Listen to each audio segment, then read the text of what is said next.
যেটা আমি মোফাক্কেরুল ইসলাম, যেটা আমার ক্ষুদ্র মতে যে জ্ঞান, সেই জ্ঞানে ইলেকশন কমিশনকে কিন্তু এর দায় নিতে হবে ইমিডিয়েট। কারণ গোটা রাজ্যে এসআইআর এর নাম করে, এসআইআর সিস্টেমেটিক পদ্ধতিতে চলবে, সবই ঠিক আছে, কিন্তু এসআইআর দ্রুত করার ক্ষেত্রে এআই দিয়ে, আধুনিকতার যুগে মানে এআই দিয়ে যদি কেউ এসআইআর করানোর চেষ্টা করে স্টাফ না নিয়ে বা মানুষ না নিয়ে, আগে মানুষ বাড়ি বাড়ি গিয়ে সমস্ত ডিটেলস দিত, এখন সিরাজুলের নাম সি দিয়ে, এআই করছে সি দিয়ে, বলে সিরাজুলের নাম সবই জায়গায় এস দিয়েই আছে। এরকম করে বিভিন্ন রকম বিভ্রান্ত, এটা নতুন করে বলার ব্যাপার না। রাজ্যের মানুষ এই বিষয়টাতে, হিন্দু মুসলমান সবাই, রাজ্যের সাধারণ জনসাধারণ এসআইআর নিয়ে ক্ষুব্ধ এবং বিক্ষুব্ধ, যেটাই বলুন না কেন, কারণ এবং খুবই অশান্তিতে আছে।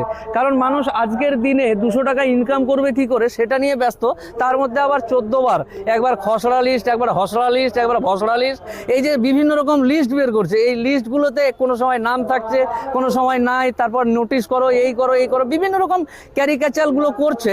এটা কিন্তু ইলেকশন কমিশনকে, রাজ্যের যে বর্তমান পরিস্থিতি, এই পরিস্থিতির ক্ষোভ প্রত্যেকটা মানুষের মধ্যে, ক্ষোভ কিন্তু একটা আছে। এই ক্ষোভ যদি ফাটে তাহলে কিন্তু ইলেকশন কমিশনকে তার দায় তাকেই নিতে হবে, এটা সাধারণ মানুষের দায় না।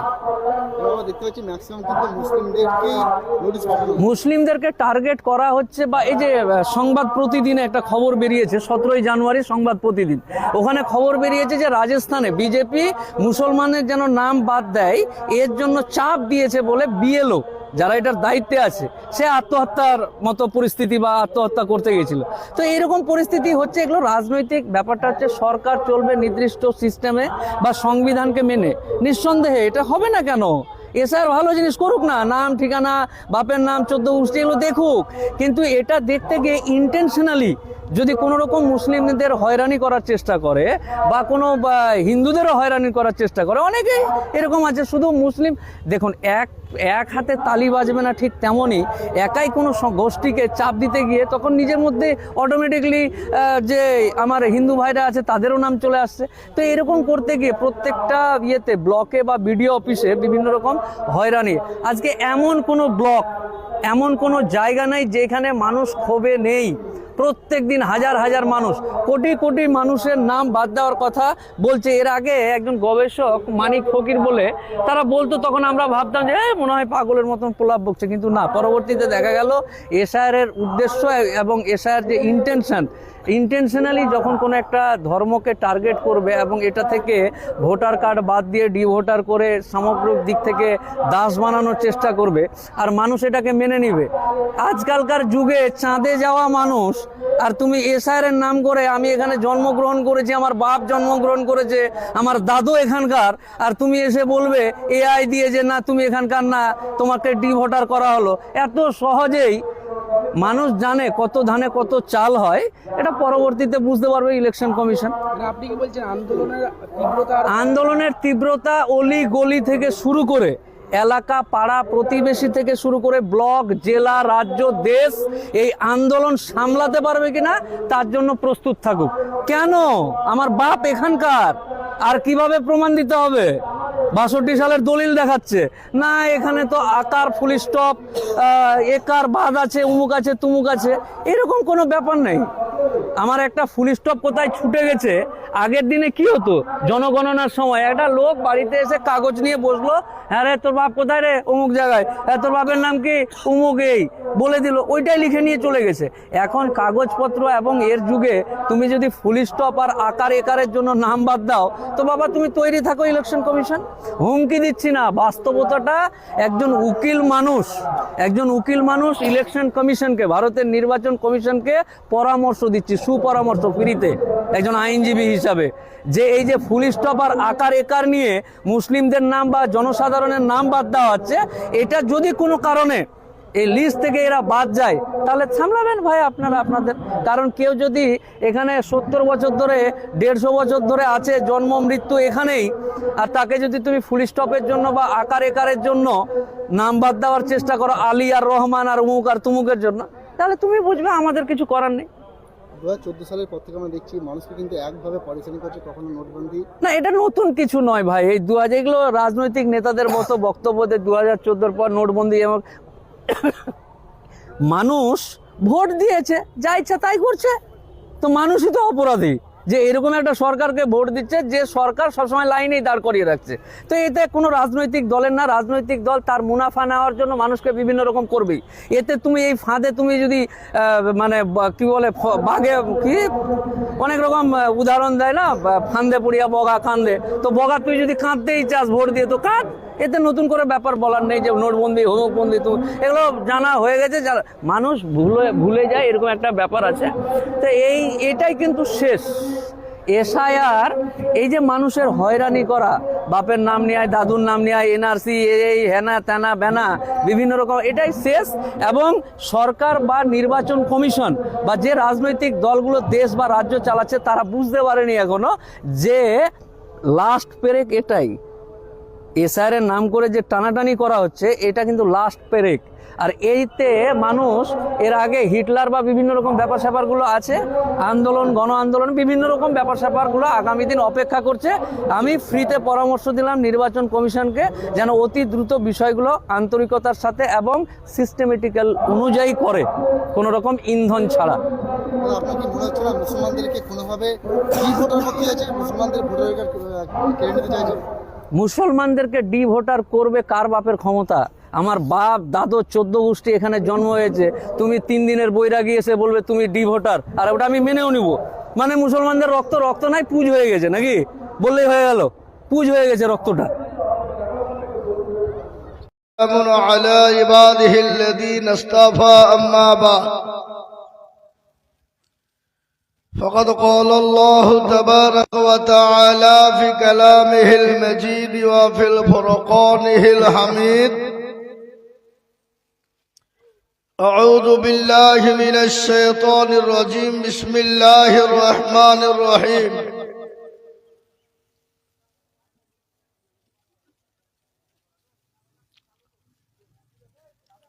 يا أيها الذين آمنوا ادخلوا في السلم كافة ولا تتبعوا خطوات الشيطان إنه لكم عدو مبين وقال عز وجل في موضع آخر وما خلقت الجن والإنس إلا ليعبدون وقال النبي صلى الله عليه وسلم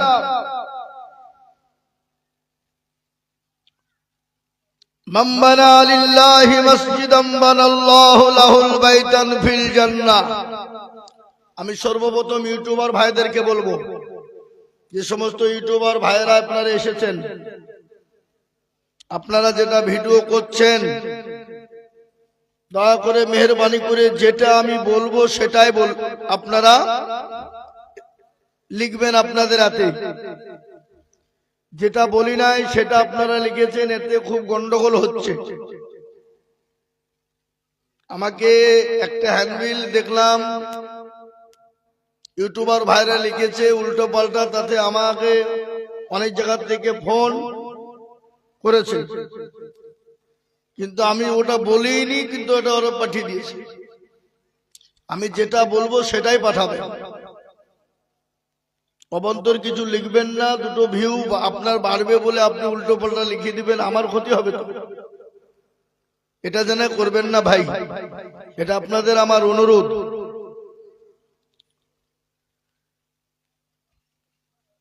وقال النبي صلى الله عليه وسلم من بنى لله مسجدا بنى الله له البيت في الجنة أو كما قال عليه الصلاة والتسليم। আলহামদুলিল্লাহ, আজকের এই জলসার নির্ধারিত, নির্বাচিত, মানিনীত, সম্মানিত যোগ্যতম সভাপতি সাহেব, বিজ্ঞাপিত অবিজ্ঞাপিত ওলামায়ে কেরাম, উপস্থিত হাজরানে মজলিসের জ্ঞানী গুণী মানি সম্মানী বাবা জীবন ভাই, পদ্মার আড়ালের পদ্মার নাসিনা মায়েরা, খালারা, বোনেরা, সকলকে রইল শ্রেণীমতো সালাম। আল্লাহ রাব্বুল ইজ্জাতের লাখো লাখো শুকরিয়া, যে মহান স্রষ্টা রব্বুল আলামিন আপনাকে আমাকে বড় ভালোবেসে রহম ও করম করে দিনী মজলিসে বসার আসার তৌফিক দান করেছেন, সেই মহান স্রষ্টার দরবারে শুকরিয়া আদায় করে বলি আলহামদুলিল্লাহ। তারপরে পরে ভাই একটু জোরে আলহামদুলিল্লাহ বললেন না যে? কি আলহামদুলিল্লাহ বললে গুনাহ হবে নাকি? জোরে সোরে বলি আলহামদুলিল্লাহ। এ বাবা, কেউ যদি একবার অন্তর দিয়ে আলহামদুলিল্লাহ বলতে পারে তো আল্লাহ আল্লাহ আল্লাহ তার আমল নামায় 1000 নেকি লেখা হবে আর 1000 গুনাহ মাফ হবে। তো আপনাদের এই গাকুন, এটা কি গাকুন্দা তো নাকি? এই গাকুন্দা লোকের গুনাহ নাই নাকি গো? প্রত্যেকটা মানুষের গুনাহ আছে বাবা, কিন্তু কারো কম কারো বেশি। এই মাইক মার কোন দিকে ভাই? এটা খোলেন তো, এটা খোলেন। আমি কাউকে দেখতেও পাচ্ছি না, আমাকে দেখতে পাচ্ছি না। এই দুটি খুললে একটা বুঝতে পারলেন না?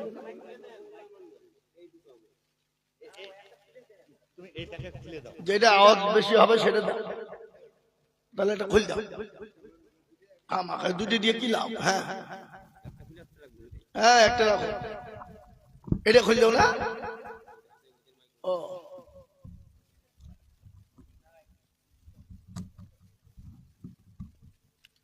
এইটাকে গোটা খুলে দেবো, যাতে একটা এসে এরকম বেকানি আছে ওই যেরকম দেবো না।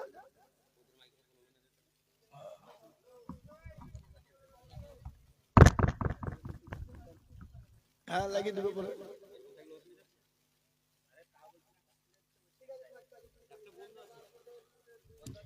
আমি বলছিলাম যে একটা স্ট্যান্ড দিয়ে এটাকে একটাই করে দেবে, একটাই। এটা পুরোটাই খুলে দেবে, খুলে নেবে, অসুবিধাকে চুমটা দিবে, তাহলে আমি বুঝে শান্তি পাবো নাকি?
ব্যাস, ঠিক আছে, যাও এবার। দেখছি, ঠিক আছে। আলহামদুলিল্লাহ।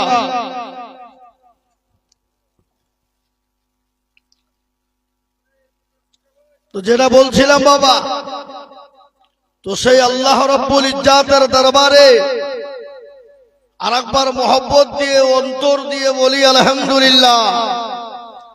তারপরে পরেই প্যারা নবী, দয়ার নবী, মায়ার নবী, নবীদের নবী জনাবে মুহাম্মদুর রাসূলুল্লাহ, সকলে বলি সাল্লাল্লাহু আলাইহি ওয়াসাল্লাম। তিনার উপর দুরূদ ও শান্তি ধারা বর্ষিত হোক, আল্লাহুম্মা আমিন। এই মজলিস বড় গুরুত্বপূর্ণ মজলিস বাবা। এই মজলিসের বহুত গুরুত্বপূর্ণ মজলিস এটা। প্যারা রাসূলুল্লাহর ঘোষণা, এ মজলিসে যারা আসবে বসবে তারা অতি ভাগ্যবান, আর যারা আসতে পারলো না বাবা তারা হলো কপাল পোড়া। কি পোড়া বললাম? কপাল পোড়া, ভাগ্য খারাপ। আল্লাহ রাব্বুল আলামিন তার বান্দাকে এতটাই ভালোবাসেন, কতটা? মা তার সন্তানকে যত না ভালোবাসেন তার লক্ষ কোটি গুণ ভালোবাসেন, সেটা হলো আমার আল্লাহ।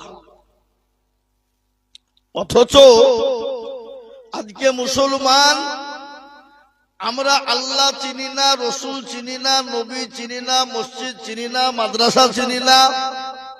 আর এই না চিনার কারণে আজকে মুসলমানদের দুর্দিন না সুদিন, বড় দুর্দিন।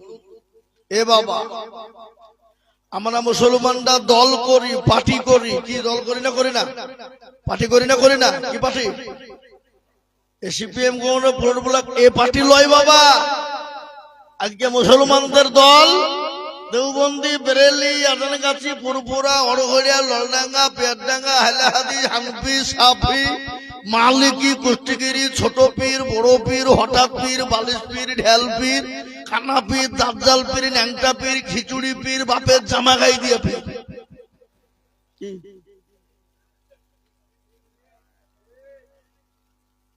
আজকে আমাদের দলের শেষ নাই।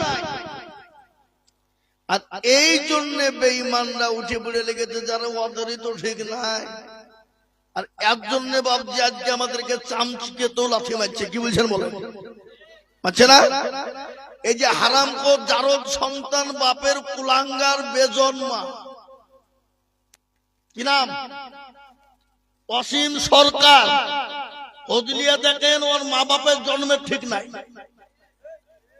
হারামখোর আল্লাহর কালামুল্লাহ কোরআন শরীফকে নিয়ে কুরুচিকার মন্তব্য করেছে, করেছে না করেনি?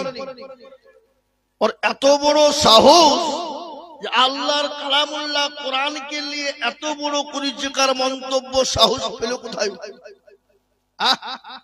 ওরা মুসলমানদেরকে চিনে না। মুসলমানরা মনে করছে এরা ঘুমিয়ে আছে। মুসলমানের ঘুম যেদিন ভেঙে যাবে, যেদিন বাবুজি, সেদিন আর তার বাপেরও ক্ষমতা নেই, তাকে কেউ বাঁচাতে পারবে। এ বাবা, মুসলমানরা শান্তিপ্রিয় লোক। মুসলমানরা ইসলামকে মানে, ঝামেলা, ঝঞ্ঝট, ঝগড়া, লড়াই করতে চাই না। কিন্তু কেউ যদি এসে গায়ে এসে উঠে তো আমরা ছেড়ে দেবো? কথা বলেন, ছেড়ে দেবো কি?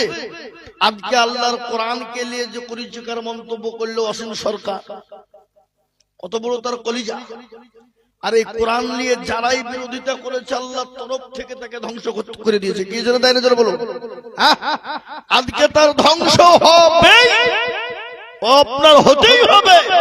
আল্লাহর কোরআনকে নিয়ে যারা বিরোধিতা করেছে আল্লাহ তাদেরকে ধ্বংস করে দিয়েছে, এবং আরো ধ্বংসের পথ বেছে নিয়েছে। কেন? এই কিতাবটা অন্য কারোর যুক্তি মানে নয় বাবা, এটা হলো আল্লাহর তরফ থেকে বাণী। কি বলছেন আপনারা বলুন, ঠিক না ঠিক? এই কোরআন কার তৈরি? জোরে বলুন, কার? আল্লাহর। অথচ সেই কুলাঙ্গার এত বড় কথা বলেছে বাবা। আমি আপনাদেরকে একটা কথা বলে দিয়ে যাই, শুনলেন? আজকে ভারতবর্ষের মাটিতে মুসলমানদের পরিস্থিতি পরিকাঠামো বড় খারাপ। যদি বলেন কিরকম, আজকে আমরা দল নিয়ে ব্যস্ত, কিন্তু এদিকে যে মুসলমান শেষ হয়ে গেল এ খবর আছে। খবরটা কি? আজকে তারা কেউ কখনো দেখছে মুসলমানকে সিএ এনআরসি এমপিআরে ভরে দিছে? আবার কখনো দেখছে মুসলমান মসজিদের মাদ্রাসা, মসজিদ, মার্কাত, খানকা, কবরস্থান, ঈদগাহ, গোরস্থান ইত্যাদি তারা জবরদস্তি দখল করে নিতে চাইছে। কি বলছেন আপনারা বলুন? অকাম সম্পত্তি। কিন্তু শুনলেন, মুসলমানের এক বিন্দু রক্ত থাকতে ইনশাআল্লাহ আমাদের মসজিদ, মাদ্রাসা, মার্কাত, খানকা, কবরস্থান, ঈদগাহ বেঈমান কেড়ে নিতে পারবে না। 1 ইঞ্চি রক্ত শরীর থেকে থাকলেও দিতে দেব না ইনশাআল্লাহ। বলুন, জোরে বলুন ইনশাআল্লাহ। এ বাপ, তারপরও আরেকটা ঘটনা, পশ্চিম বাংলাকে শায়েস্তা করার জন্য, মুসলমানদেরকে বের করে দেওয়ার জন্য এই যে কি বললো আপনার দিকে হয়নি নাকি? এসআইআর করতে গিয়ে বাবজি, ওরা বাবজি দেখতে কেচে করতে গিয়ে কেউ উঠে বেরিয়ে গেল। কি রে, যারা লাফালাফি করছিল মুসলমানদেরকে রাখবো না, 1.5 কোটি মুসলমান অন্য দেশ থেকে সেখানে দাঁড়িয়েছে, হাড় ধাক্কা দিয়ে বের করবো। ও আল্লাহ, যারা বুঝছিল অথচ দেখছি তাদেরই কাগজে নাম নাই। পশ্চিম বাংলায় 58,20,868 জন এসআইআর থেকে বাদ পড়েছে। তার মধ্যে 97% হলো হিন্দু ভাইয়েরা, মতুয়া ভাইয়েরা, সনাতনী ভাইয়েরা, যারা মুসলমানকে করছিল, তাদেরকে আজকে তারা হবে। এখন আবার বলছে দেখছে যে একজন হুনু আছে, শুভেন্দু হুনু, হুনু বলছে এসআইআর হয়নি, আবার ঘুরিয়ে করতে হবে। এ হারাম খোর, এসআইআর হয়নি মানে সব তো তোদেরই লোক। ওই যে ব্যাংকে অমকে তমকে যেখানে লোক বসে আছে, অফিস টফিস তো তোদেরই লোক। কি বুঝছেন? ওরা শুনলেন ওটা লয় বাপ, ওরা জেনুতুনুপু করে মুসলমানদেরকে তাড়িয়ে দিতে হবে, বের করে দিতে হবে, একটা চিন্তা ভাবনা। কিন্তু কি জানেন, আল্লাহর রহমত, মুসলমানদের ডকুমেন্টস আছে না নাই? আরে 2002 এর কেন, আরো যদি পিছনের 20-25 বছর 50 বছরের ডকুমেন্টস তাই তাও মুসলমান দিতে পারবে, পারবে কিনা? তার থেকে যদি বলে যে আমরা ডকুমেন্ট নিব না, মানুষ তোদের কে ছিল, তোদের পূর্বপুরুষ তো দাদা দাদি দেখা। শুনলেন, আপনার দাদা, তার দাদা, আমার দাদা, অমুক দাদা, তমুক দাদা, পোত দাদা, যত দাদা আছে দুনিয়াতে ছিল 50-60 বছর আগে, তাদেরকে তো তারা তো মারা গেছে, তাদেরকে তো আমরা এখানে মাটি দিয়েছি। তাদেরকে মাংস গোলা পচে গেল, হাড় তো আসে না নাই, হাড় গোলাকে তুলে নিয়েছি, যদি মেশিনে ভরি দিই বলে দিবে এরা কোথাকার প্রোডাক্ট, বলে দিবে না, দেবে না, কোথায় জন্ম বলবে কিনা। কিন্তু আমরা যদি বলি তোরা দেখা কই তোর বাপ দাদা 14 পুরুষ দেখি, বাপ দাদা ভাবে তারা তো পুড়িয়ে ছাই করে দাঁত মাদুর করে ফেলেছে। কি বুঝছেন আপনারা বলুন? আছে আছে। তাহলে আমাদেরকে কোন দিক দিয়ে তারা যখন পাচ্ছে না বাবজি, বিভিন্ন কায়দা কৌশল। কিন্তু শুনলেন, এই দেশটা হলো মুসলমান, মুসলমানদের পূর্বপুরুষকে সর্বপ্রথম যিনি ভারত পৃথিবীর জমিনে এসেছিলেন, তিনার নাম কি গো? আদম আলাইহিস সালাম। তিনি তো ভারতের মাটিতে পা দিয়েছিলেন প্রথমে। ওয়ালাকাদ কাররামনা বানি আদম, সেই আদম নবীর সন্তান আওলাদ হলাম আমরা। এই দেশ থেকে আমাদেরকে বের করে দেব অত সহজ নয়। এই দেশটা হলো কাদের? হিন্দু, মুসলমান, শিখ, ঈসাই, সবারই দেশ। এটা হলো রবীন্দ্রনাথ ঠাকুরের দেশ, এটা হলো কবি নজরুল ইসলামের দেশ, এটা হলো মৌলানা আবুল কালাম আজাদের দেশ, এটা হলো মৌলানা হিফজুর রহমানের দেশ, এটা হলো মৌলানা শওকত আলীর দেশ, এটা হলো মৌলানা হুসাইন আহমেদ মাদানির দেশ, এটা হলো রাজীব গান্ধীর দেশ, এটা হলো মহাত্মা গান্ধীর দেশ।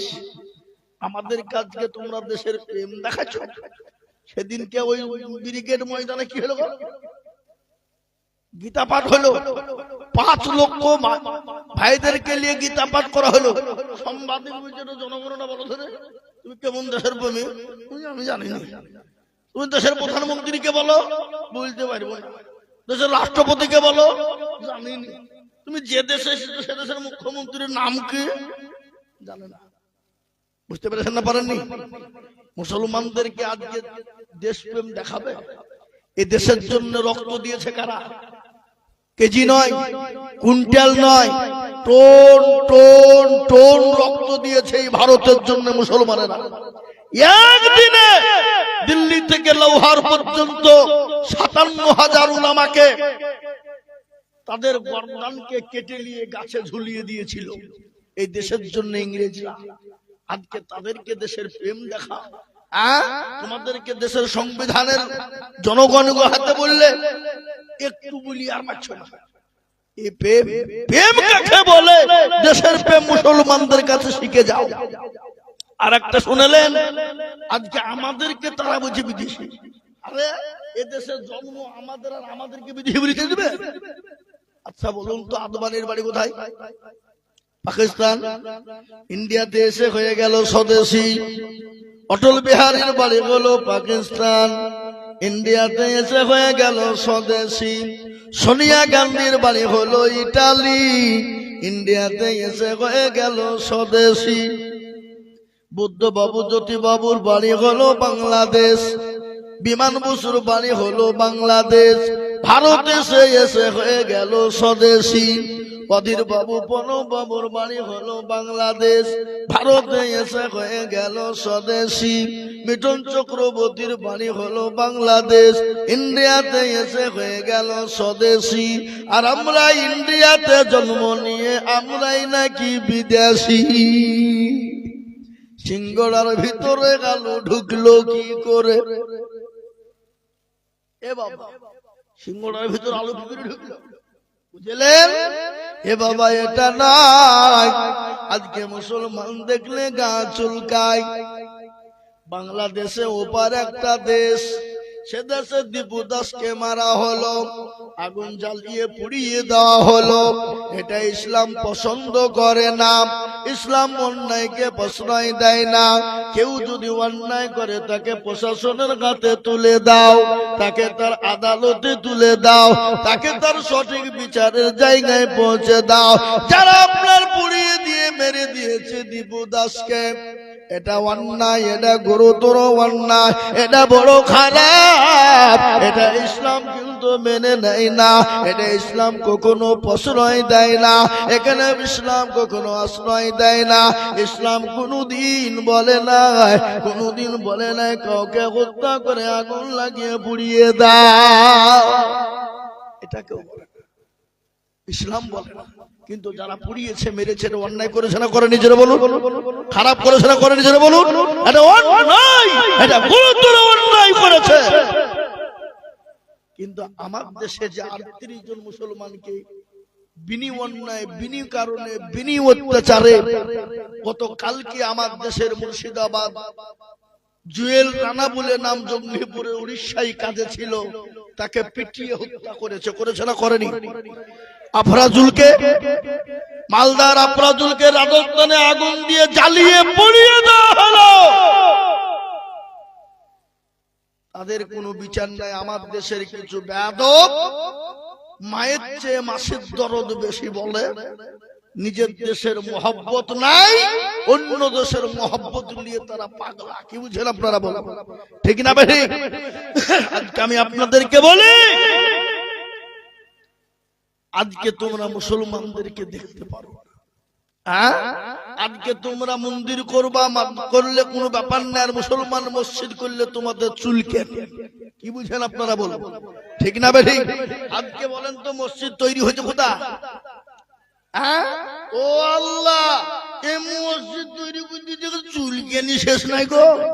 কাউরি দেখছি দাঁত, কাউরি দেখছি একজিমা, কাউরি দেখছি চুলকানি, কাউরি দেখছি বাবজিকে বলে ওই অ্যালার্জি, কেউ দেখছি চুলকাতে চুলকাতে কাপড় মাথায় বাঁধছে, নিচ টলপল করছে। মুসলমানরা মসজিদ করবে, মাদ্রাসা করবে, মক্তব করবে, মারকাজ করবে, ওটা তাদের নিজের সম্পদ, নিজের টাকা দিয়ে বানাবে। কি বলছেন আপনারা? বলুন ঠিক না বেঠিক? আপনারা এই যে এই গাকুন্দার এই যে বড় মসজিদ করেছেন, কোনদিন রোডের উপর জিজ্ঞেস করেছেন কোন হিন্দু ভাইকে আমরা মসজিদ সাদ করতে পারেন 2 কুইন্টাল লড় দাও? বলেছেন আপনারা? তাহলে যে জাতি অন্য জাতির কাছে হাত পেতে মসজিদ বানায় না, সে জাতি মসজিদ তৈরি করলে তো তোমার চুলকানি কেন? তোমার চুলকানি কেন? এই দেশটা তোমার বাবার দেশ নয়। যে কেউ তো মসজিদ বানাতে পারে। তোমরা আমাদের বাবরি মসজিদ ভেঙে দিলে, বাবরি মসজিদ ভেঙে দিয়ে সুপ্রিম কোর্টে আমরা 4 বার জিতলাম, তারপরেও আমরা বুকে ক্ষত বিক্ষত রেখে আমরা মেনে নিয়েছি মাথা পেতে। এখন আমাদেরকে আমাদের জমি কেড়ে নিয়ে আমাদেরকে ভিক্ষা দিচ্ছ 3 একর জমি। বাবরি মসজিদ আমরা কোথায় করব আর না করবো এটা তোমাকে বলতে হবে। তুমি কে? হরিদাস পাল? তোমাকে আমাকে বলতে হবে আমি বাবরি করবো কি করবো না। এ বাবুজি, আমি আপনাদেরকে এটা বলার উদ্দেশ্য হলে, আজকে মুসলমানরা নিজের টাকায়, মেহনতের টাকায়, ঘাম ঝরানো পয়সা দিয়ে মসজিদ করে, কিন্তু তোমরা মন্দির করেছো। যে মন্দির বানিয়েছো, রাম মন্দির, কজন দেখতে যায়, কজন দর্শন করে, ওই টাকা দিয়ে যে মসজিদ করেছো ওটা তোমার টাকা? ওটা আমাদেরও টাকা আছে না নাই? জোরে বলুন। নাই? কেন্দ্রীয়। আচ্ছা বলুন তো, বাদশাহ শাহজাহান একটা কবর রেখে গেল, সে কবরটার নাম কি? জোরে বলুন। সে কবরটার নাম হলো তাজমহল, যেখানে কোটি কোটি কোটি টাকা ইনকাম হয়, ওটা কেন্দ্রীয় সরকার ভোগ করে। লালকেল্লায় কোটি কোটি টাকা ইনকাম হয়, ওটা কেন্দ্রীয় সরকার ভোগ করে। আপনার কি বলে কুতুব মিনার, ওখানে কোটি কোটি টাকা ইনকাম হয়, ওটা কেন্দ্রীয় সরকার ভোগ করে। পশ্চিম বাংলায় চলে আসুন, মুর্শিদাবাদের মাটিতে নবাব সিরাজউদ্দৌলা একটা কবর করে গেল, যে কবরটা হলো হাজারদুয়ারি। আছে না নাই? আপনারা দেখেছেন না দেখেননি? হাজারদুয়ারি কেনে কোটি কোটি টাকা ইনকাম হয়, ওটা রাজ্য সরকার ভোগ করে। কলকাতা ভিক্টোরিয়া, কলকাতা আপনার সায়েন্স সিটি, ইডেন গার্ডের মাঠে যত ইনকাম হয়, ওটা রাজ্য সরকার ভোগ করে। মুসলমান শুনে নাও, হাইকোর্ট যেখানে হাওড়া হাইকোর্ট রয়েছে, ওখানে যত কোটি কোটি টাকা ইনকাম হয়, ওটা রাজ্য সরকার ভোগ করে। ওই টাকায় তুমি জগন্নাথ মন্দির করেছো, তুমি রাম মন্দির করেছো, ওটা মুসলমানদেরও টাকা আছে। আর নিজেরা মুসলমানরা রক্ত পানি পয়সা দিয়ে মসজিদ বানাবে, ঘাম ঝরানো পয়সা দেবে, এতে তোমাদের চুলকানি কেন হবে? এটার মানে হলো কি? মুসলমানকে মসজিদ করতে দেবা না, মুসলমানদের মসজিদ কেড়ে নিতে যাবা, মুসলমানদের মাদ্রাসা ভেঙে দিতে যাবা। কিন্তু শুনে নাও, আল্লাহ মানুষকে ছাড় দেয় কিন্তু ছেড়ে দেয় না। কাবা শরীফকে আবরাকা ধ্বংস করতে চেয়েছিল, কাবার মালিক যিনি, তিনি হেফাজত করেছিলেন, তিনি হলেন আমার আল্লাহ। আজকে যারা মসজিদ মাদ্রাসা কেড়ে নিতে চায়, মসজিদ মাদ্রাসা মারকান খানকা কেড়ে নিতে চায়, আমি তাদেরকে বলবো, শুনে নাও, আমাদের একজন স্রষ্টা আছে, আমাদের প্রতিপালক আছে, আমাদের রব আছে। আল্লাহ নিজেই বলে দিলেন, হাক্কান আলাইনা নাসরুল মুমিনিন। আল্লাহ বলে, বান্দা আমার হয়ে যাও, আমার দিকে চলে এসো, আমি আল্লাহ তোমার জান এবং মাল, আমি আল্লাহ সমস্ত জিনিসের দায়িত্ব নিলাম। বলেন যে আল্লাহ বাবরি মসজিদ, যে আল্লাহ কাবা শরীফকে হেফাজত করতে পারে, সে আল্লাহ এই দেশের মসজিদ হেফাজত করতে পারে না? পারে না? আল্লাহ মানুষকে ছাড়ে দেয় কিন্তু ছেড়ে দেয় না। আমি আপনাদেরকে বলে দিই বন্ধু, বলুন সে আল্লাহ আছে না নাই? সে আল্লাহ বৃদ্ধা হয়ে গেছে বুঝি? সে আল্লাহ বুড়ো হয়ে গেছে? সে আল্লাহর শক্তি কমে গেছে। না না না, যে আল্লাহ ছিল, আছে, আগামী তো থাকবে। তাই আমি আপনাদেরকে বলবো মুসলমান, আসুন দিনমুখী ইমানমুখী হয়ে যায়, আসুন মসজিদমুখী হয়ে যায়, আল্লাহওয়ালা দিনওয়ালা হয়ে যায়, কোরআনওয়ালা হয়ে যায়, নবীর প্রেমিক হয়ে যায়। যদি আমরা হয়ে যেতে পারি, আল্লাহ আমাদেরকে সহযোগিতা করবে। কিন্তু আমাদের মুসলমানদের দোষ আছে না নাই? কি দোষ? আজকে মসজিদে নামাজে আজান হয়, হাইয়া আলাস সালাহ বলে, আমরা পারলাম না, ইমাম আর মুয়াজ্জিন তারা দুজনেই চালা। বেলা রাত্রি 12টা 1টা 2টো পর্যন্ত জাগে, ফজরের আজান দেয়, আসসালাতু খায়রুম মিনান নাওম। আর আমরা কি করি? নামাজ বাদ দিয়ে ঘুমাই। মসজিদে যখন ফজরের আজান হয়ে যায়, মাঝ বলে আমি আর ঘুমাবো না, জঙ্গলের পশু পাখি বলে ঘুমাবো না, গরু ছাগল ভেড়া উট দুম্বা বলে আমি আর ঘুমাবো না। আর মুসলমান বেলা 10টা না হলে বিছান ছাড়ে না, ফজরের নামাজ কিন্তু পড়ে না। আছে না নাই? জোরে বলুন। এ মুসলমান, কি আল্লাহর কাছে জবাব দিবা? তাই তো কবি বলে, কেমন করে ঘুমাও তুমি ফজর করে কাজা, এমন তো হতে পারে জোহরে জানাজা। হতে পারে না? এই জোরে বলুন না। আপনাদের কাকুনদের লোক মরে না নাকি? আজি মরে গেছে, কালকেও একটা, আজকে একটা, তার মানে কালেও মনে হয় যাবে নাকি? 3টে হইতে পারে না, হবার কিছু নাই, না হবার কোনো গ্যারেন্টি নাই। এখানে যারা আমরা বসে আছি, কার টিকিট হবে কেউ জানে? কেউ জানে? তাহলে শোনাব, আপনার খালি বসে থাকবেন না পালাবেন? হ্যাঁ থাকবেন। আমি এক জায়গা থেকে 2 ঘন্টা বুকিয়েছি, আবার এখানে এসে বুকছি। একটু বসেন, ইনশাআল্লাহ থাকেন। তাই আজকে ফজর কাজা করে ঘুমিয়ে বিছানায় ছাড়ি না। কেমন করে ঘুমাও তুমি ফজর করে কাজা, এমন তো হতে পারে জোহরে জানাজা মানুষ, এমন তো হতে পারে জোহরে জানাজা। মুসলিম হয় না জন্ম নিলে মুসলমানের ঘরে, কাফের মুমিন পারতক্য হয় সালাতের পরে মানুষ, কাফের মুমিন পারতক্য হয় নামাজের পরে। এ জীবনে নামাজ কবু করিও না কাজা, এমন তো হতে পারে জোহরে জানাজা মানুষ, এমন তো হতে পারে জোহরে জানাজা।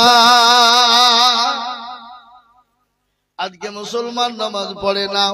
আজকে মুসলমান, আপনি হিসাব করে দেখুন, 98% মুসলমান নামাজ পড়ে না। কত পার্সেন্ট? 98% মুসলমান নামাজ পড়ে। আপনি হিসাব করে নেন ক পার্সেন্ট পড়ে? 2%। এই 2% যারা নামাজ পড়ে, আপনারা কি মনে করেন যে 2% লোকের নামাজ হয়? হয়ে যায় না। কোন রকম 1% লোকের নামাজ হয়, আর 1% লোকের নামাজ হয়। যদি বলে হুজুর আপনি কি করে বুঝলেন? আমি কি করে বুঝলাম? মুরব্বী, দাড়ি পেকে গেছে, চুল পেকে গেছে, চোখে নরম, 15 বছর ধরে নামাজ পড়ে, আত্মাহিয়াত জানে না, দুরূদ শরীফ জানে না, দোয়া মাসুরা জানে না, হ্যাঁ, ইন্না তাইনা কুল দেখা যায়, তার মধ্যেও 20টা ভুল। এই কথা কোন দেখা? এরা জীবনেও কোনোদিন বসে না মৌলবীর কাছে, ইমামের কাছে। হুজুর আপনি তো আমাদের ইমামের নামাজটা ঠিক করে দেন, সূরাটা ঠিক করে দেন, জীবনেও না। মৌলবী সালাম ফিরতে দেরি, আর অমনি মসজিদ থেকে বেরিয়ে চায়ের দোকানে যে বসতে দেরি। কি বলছেন আপনারা বলুন? আপনাদেরকে চায়ের দোকান নাই নাকি?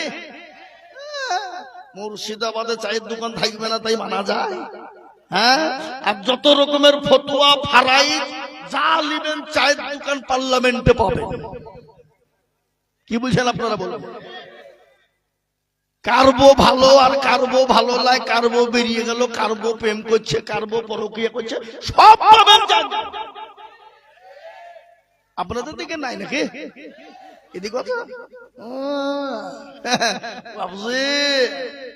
এরা জীবনেও কোনোদিন মৌলবীকে বলে না হুজুর একটু কেরাতটা ঠিক করে দেন, সোরাগালা ঠিক করে দেন, নমাজটা ঠিক করে দেন, বুঝবে না কেন? যদি বাই চান্স যদি মৌলবী ভুল ধরে ফেলে তাহলে মৌলবীর কাছে মাথা নত হয়ে যাবে, মাথা উঠবে না।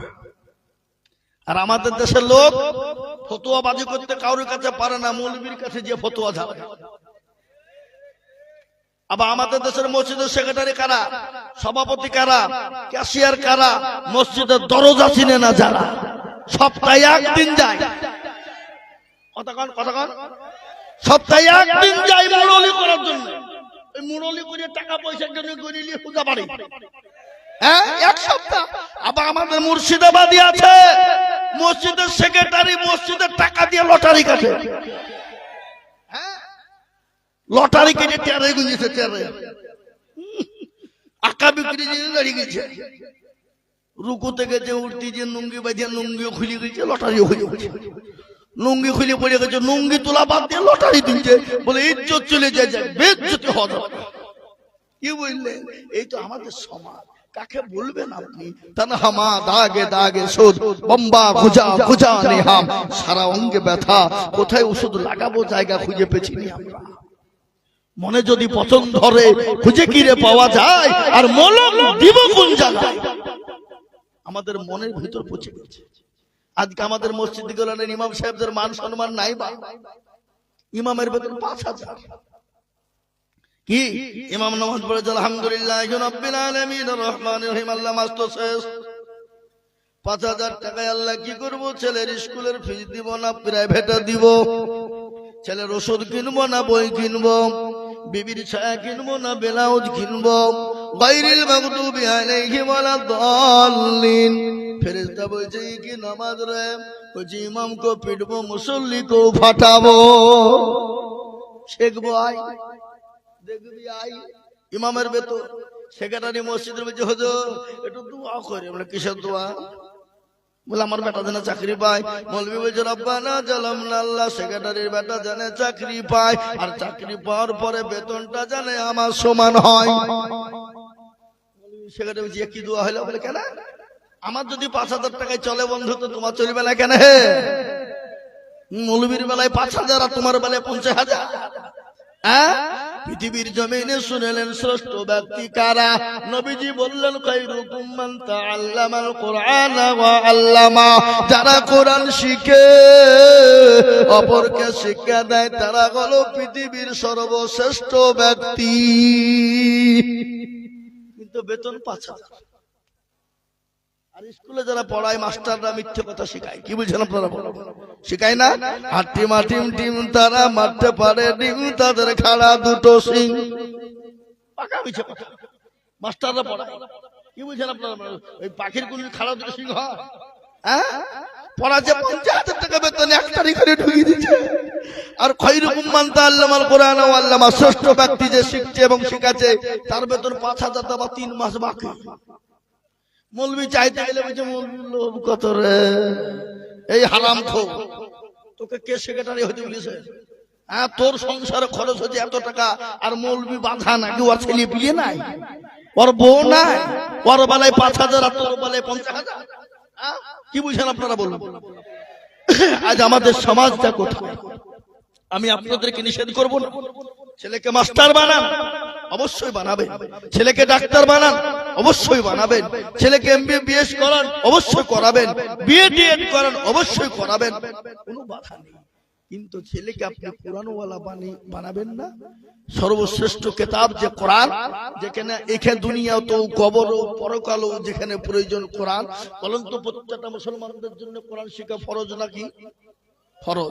কিন্তু আপনারা বুকে হাত দিয়ে বলুন, কাকুনদার লোক বলেন ফুটে নিয়ে মারালে হবে না, ফুটে নিয়ে মারালে হবে না, ফতোয়া জারি করলে হবে না।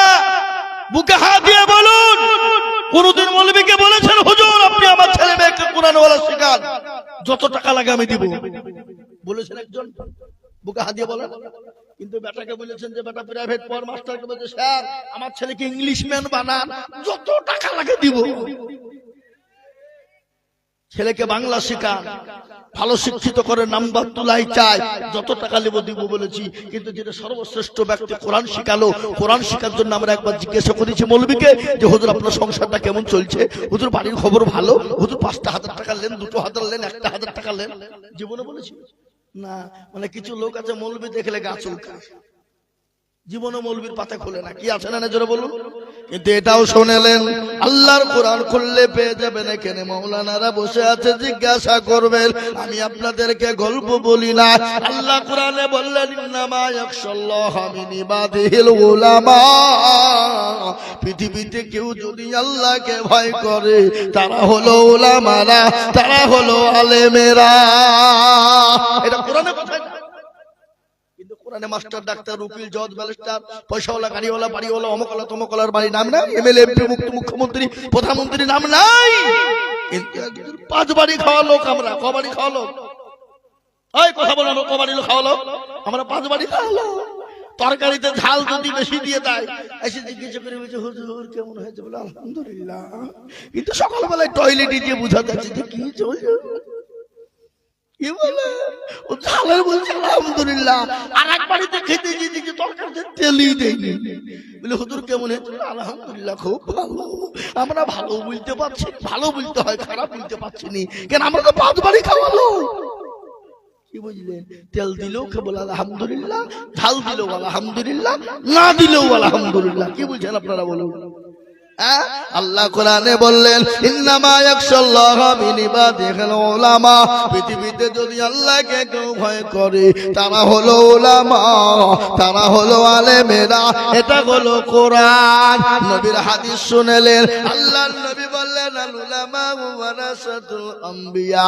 ওগো মুসলমান শুনে নাও, নবী বললেন আল উলামা ওয়ারাসাতুল আম্বিয়া।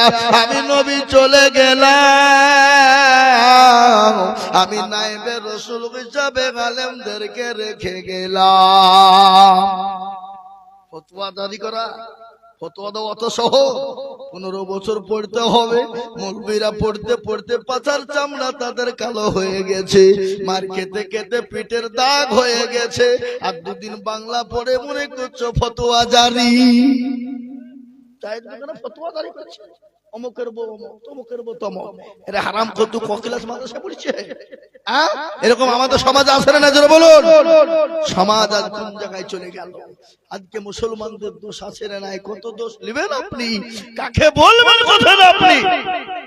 আজকে এর জন্য তো অন্য জাতি আজকে আমাদের উপরে চাপ দিতে লেগেছে। চামচুককে তো আমাদেরকে লাঠি দেয়। পৃথিবীর সর্বশ্রেষ্ঠ জাতি হলো মুসলমান, পৃথিবীর সর্বশ্রেষ্ঠ জাতি হলো মুসলমান। আজকে এই জাতিকে চামচুকে তো লাঠি খায়, কি দেয় না দেয় না জোরে বলুন? আমি আপনাদেরকে বলে যাই, এ মুসলমান, ইসলাম ছিল, আছে, আগামী তো থাকবে। পৃথিবীর বেঈমানরা হাজার চেষ্টা করলেও পারবে না। আল্লাহর নবী বিশ্ব নবীকে বললেন, কে? আবু জেহেল বলে মুহাম্মদ, আমি তোমার বংশ নির্বংশ করে দিব, ইসলামকে মিটিয়ে দিব। আল্লাহ বলে নবী গো আপনি কোনো চিন্তা করবেন না। আজকে যারা আপনাকে মিটিয়ে দিতে চায় আমি আল্লাহ তাদেরকে পৃথিবী থেকে মিটিয়ে দিব। বলেন তো আবু জেহেলকে কে চিনে?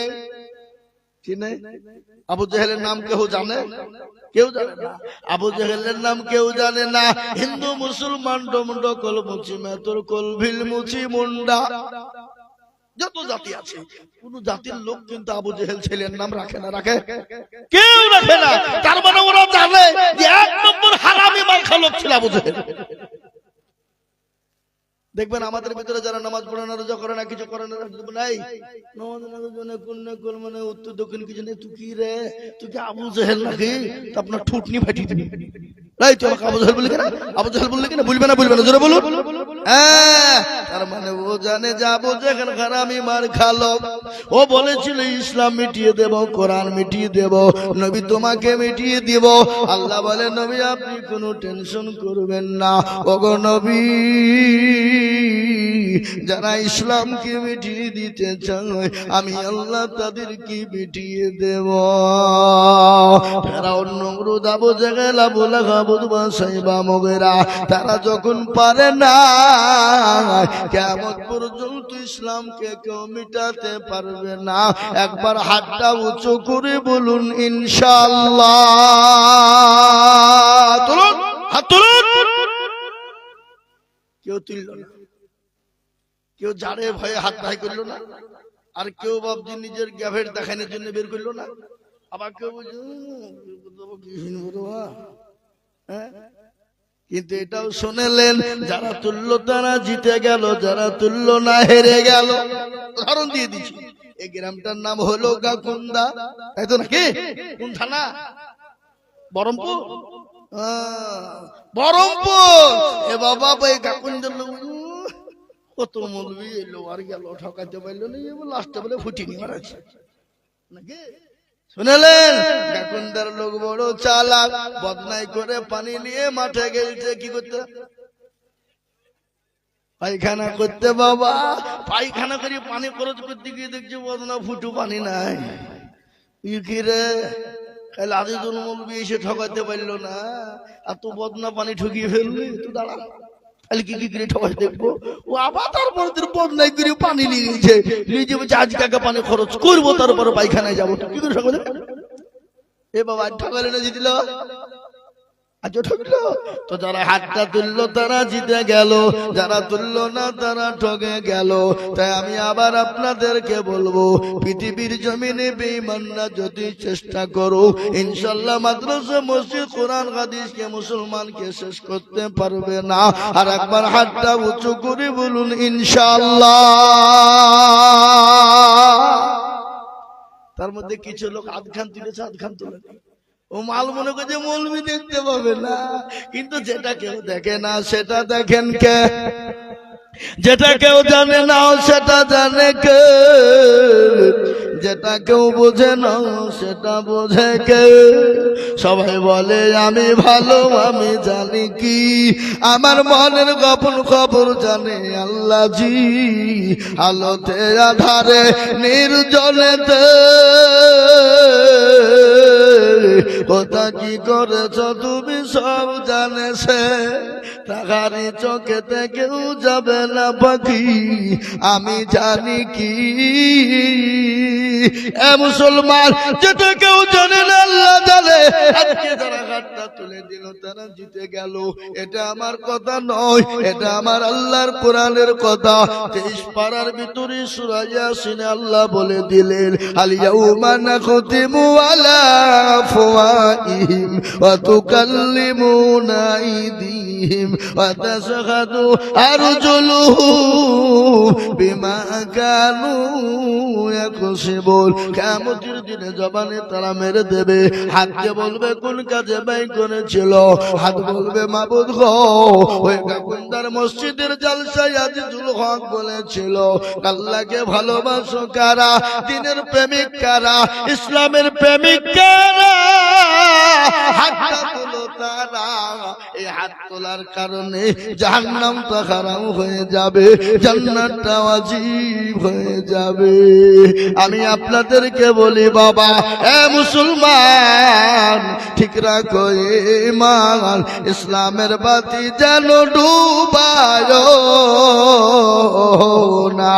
আমি আপনাদেরকে 3টে কথা বলে যাই, পৃথিবীর জমিনে 3টে জিনিস শুনে যান, দুটো করবেন, একটা করবেন না। না। এই তিনটে কাজ যদি আপনার জীবনে থেকে যায়, আপনি আল্লাহর জান্নাতের 8টা দরজা দিয়ে ঢুকবেন।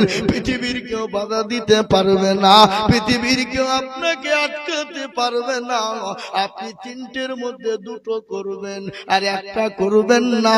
এই তিনটি জিনিস যদি আপনার ভিতরে থাকে, আল্লাহ আপনার জন্য জান্নাতের 8টা দরজা খুলে দিবে, যে দরজাতে আপনাকে কেউ বাধা দিতে পারবে না। তিনটে, তার মধ্যে দুটো করবেন, একটা করবেন। বলি না বলবো না?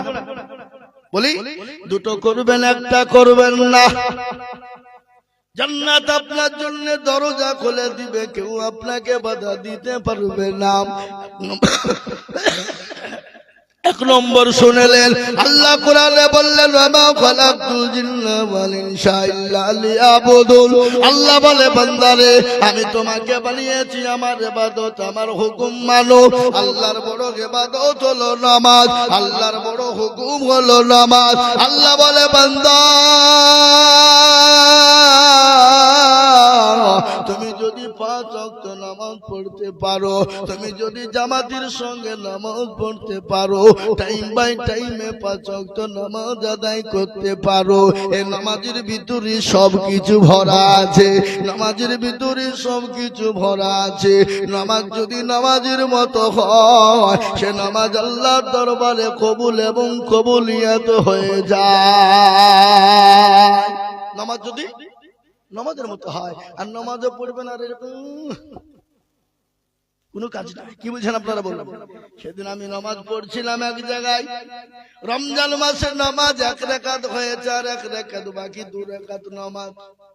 নামাজের মধ্যে 1 রাকাতে কারেন্ট চলে গেল, আর নামাজের মধ্যে যা শালা কারেন্ট চলে গেল নামাজের ভিতরে। নামাজ হবে?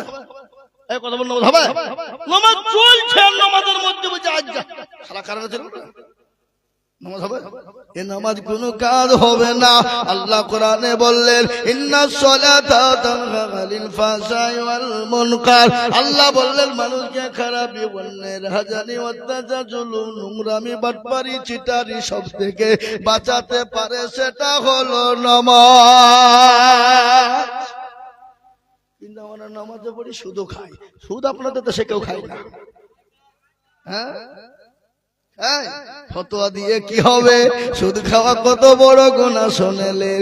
মায়ের সঙ্গে ব্যভিচার করলে যত গুনাহ হবে, সুদের নিম্ন গুনাহ হলো সেই গুনাহ। আবার আমাদের দেশের সেক্রেটারি কাকা বানাচ্ছে মসজিদে, জানে সুদ করকে মানে মাল আছে ছাড়বে। কি কথা কর না করে, কথা বলে না করে? হ্যাঁ, এ বাবা, তারাই এখন সভ্য। যাদের পয়সা সমাজে আছে তারা জ্ঞানী ব্যক্তি বাবা, মূর্খ থেকে জ্ঞানী হয়ে যায়। পয়সা আছে কিন্তু জ্ঞানী ব্যক্তির পয়সা নাই, সে মূর্খ হয়ে যায়। এখন আমাদের সমাজ হয়ে গেছে আলাদা, মূর্খ চালায় দেশ, জ্ঞানী বসে ঘুমাই। ঠিক না বেটি? জোরে বলুন। ওই কথা বলেন না কেন? হ্যাঁ, আজকে জ্ঞানী মানুষরা বসে থাকার মূর্খ দেশ চালায়। এই তো সমাজ আমাদের। এ দেশ কোন দেশ? শুনলেন, আমি আপনাদেরকে বলি, জুতো বিক্রি হয় কাচের দোকানে, জুতো বুঝেন না? জুতো বিক্রি হয় কাচের ভিতরে, এসি ঘরে জুতো বিক্রি হয়, আর বই বিক্রি কিন্তু ফুটপাতে হয় না? হয় না? তোরা বলুন। ওই যে প্ল্যাটফর্মে, কলকাতা প্ল্যাটফর্মে চলে যে দেখবেন বই বিক্রি করছে ফুটপাতে, আর জুতোগুলা দেখবেন কাচের ঘরে, এসি ঘরে ভরে দিয়েছে। এ দেশের কি শিক্ষা হবে? আর একটু কথা শুনেলেন, প্ল্যাটফর্মের মাটিতে, এয়ারপোর্টের মাটিতে দেখবেন যারা একগুচ্ছা বিভিন্ন রকমের পাথর নিয়ে বসে আছে। পাথর বুঝেন না? ওই বুঝেন না কেন?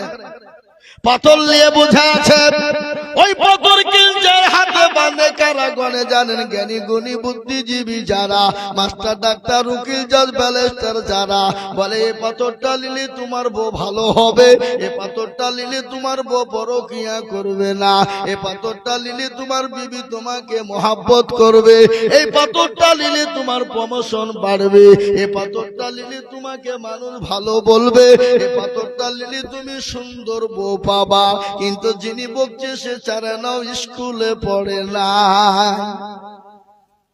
যে বিক্রি করছে সে চারে নাও পড়েনি স্কুলে। আমি তাকে বলবো ওই পাথর বিক্রি করে যদি আপনার হয়ে যেত সব পাওয়া যেত, আমি বলবো ওরে হারামখোর, তোর কি দরকার প্ল্যাটফর্মে পাথর বাঁধা? সব পাথর গলায় গলায় বাঁধিয়ে অসহ্যকে গিয়ে বিয়ে কর। এই কথা বলছে না? পাথরে যদি কাজ হতো তাহলে ওখানে পাথর বিক্রি না করে পাথর গেলা সব হাতে বাঁধ আর বেঁধে গিয়ে তুই প্রধানমন্ত্রীর চেয়ারটা দখল কর। তাহলে আমাদের দেশে মূর্খ লায়েরা যারা জ্ঞানী গুণী উকিল জজ ব্যারিস্টাররা পাথর লিচার কিনচার হচ্ছে, কি বুঝছেন আপনারা বলুন? হ্যাঁ, আর ওখানে যে বসে বিক্রি করছে সে কিন্তু কোনোদিন এক ক্লাস স্কুলে যায়নি, ও মাল কিন্তু সবকে মুরগি বানিয়ে দিছে, যা মুরগি হয়ে যা। এ বাবা, যদি পাথরই কাজ হতো তাহলে ও তো ওখানে বিক্রি করতো না, ও যে প্রধানমন্ত্রীর চেয়ারটা বলতো আমার, কি বুঝছেন আপনারা বলুন? এটা কি বুদ্ধিমানের কাজ? তাই আমি আপনাদেরকে বলে দিয়ে যাই, ইন্নাস সালাতা তানহা আনিল ফাহশাই ওয়াল মুনকার, একমাত্র মানুষকে খারাপ মান্নার রাজানি অত্যাচার নোংরামি বাটপারি থেকে বাঁচাতে পারে সেটা হলো নামাজ। নামাজ যদি নামাজের মতো হয়, এ বাবা এ মুসলমান, এক নম্বর গুণ আল্লাহ বললেন, বান্দা যদি তুমি নামাজি হয়ে যাও, ও বান্দা নামাজের মতো যদি নামাজ হয়ে যায়, আমি আল্লাহ তোমার জন্য জান্নাতের 8টা দরজা খুলে দেব, তুমি যে কোনো দরজা দিয়ে প্রবেশ করবা। এক নম্বর হয়ে গেল। দ্বিতীয় নম্বর কথাটা শুনবে, বাস মুরগি করে দেবো, বাস এমন দোয়া পড়ি দেবো মুরগি হয়ে যাবা। এ মুসলমানকে পোশাক তো বেঁচে নাকি, যাও পোশাক চাপালে চলে যাও, কিন্তু যুবকদেরকে যেতে দিব না। ছোট ছেলেগুলি ছেড়ে দিচ্ছি, যুবকদেরকে না। মালগোলা রাত্রি 12টা 1টা পর্যন্ত ফ্রি ফায়ার খেলছে, পাবজি বেজে বেজে মার মার মার মার মার। এ যুবক শুনে নাও, ফ্রি ফায়ার পাবজি খেলবা যারা, তাদের 12টা ক্ষতি হবে। কয়টা জোরে বলুন? চোখ যাবে, জান যাবে, মান যাবে, হায়া যাবে, লজ্জা যাবে, তিক যাবে, ঘৃণা যাবে, শরম যাবে, হাড় যাবে, কিডনি যাবে, জীবন যাবে, যৌবন যাবে। ও যুবক, এখন বুঝতে পারবা না, বিয়ে করবা যেদিন, সেদিন তুমি টের পাবা তোমার বউ তোমার বুকে লাথি মেরে ফেলিয়ে দিবে। বলে ফ্রি ফায়ার খেলগা, ফ্রি ফায়ার পাবজি খেলগা, সব শেষ, জীবন যৌবন সব ফ্রি ফায়ার শেষ। আমাদের দেশের যুবকরাই ফ্রি ফায়ার আর পাবজিতে গেম খেলে শেষ, কি বুঝেন আপনারা বলুন? আপনাদের দেশে খেলে না নাকি? পুষ মাসের শীত, কোন গুনি শীত, ফাঁকা মাঠে দেখছি কাল ভেটে একবারে বোতাম খুলি দিয়ে চেন ঝুলিয়ে দিয়ে মারছে, বলছে মার মার মার মার মার মার মার। ওদিকে জাড়ও লাগে না, শীতও লাগে না, চেন ঝুলিয়ে দিয়েছে, মনে হচ্ছে কিছু একটা ঝুলাইছে, লোকে যেন দেখে। এই বাবা, কি বুঝছেন? আছে না নাই জোরে বলুন?